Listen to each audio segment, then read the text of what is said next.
Sir आपलं नाव काय आहे? खटके उर्जी इथं राहतो मी. राहणार आता मी मूळचा पिंपळ्याचा आहे पण इथं राहायला इथं. तुमचं पूर्ण नाव काय आहे? खटके महादेव धुळाजी. मुलाची शिक्षक तू- मुख्याध्यापक होतो. हे तुमच्या हातात पद्मनाभ आयुर्वेदचं टाकाटकी. हो.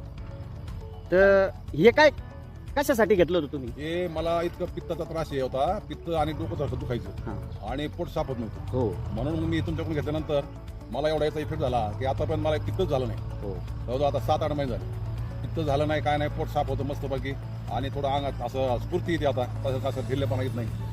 मस्त. आणि हे किती दिवस झाले तुम्हाला वापरून? मला आता 7 महिने झाले. हो 7-8 महिने झाले. किती पॅकेट खाल्ले मी तुम्ही? एकच खाल्लं फक्त. आता तुम्ही रिटायरमेंट घेतले का? नाही ना, अजून बी आता मी घेतलंय. आता ती सध्या मी बंद केलंय. हो परंतु आता हिला घेऊन ठेवलं मी. हो हो हो, आपल्याला लागलं, कोणाला लागलं तर आपल्याला द्यायचं. नाही तुम्ही संस्थेत मध्ये होते, शाळेमध्ये जिल्हा परिषद जिल्हा परिषदला होते. हो. आता रिटायर आहे का? रिटायर. हो धन्यवाद अभिप्राय दिल्याबद्दल.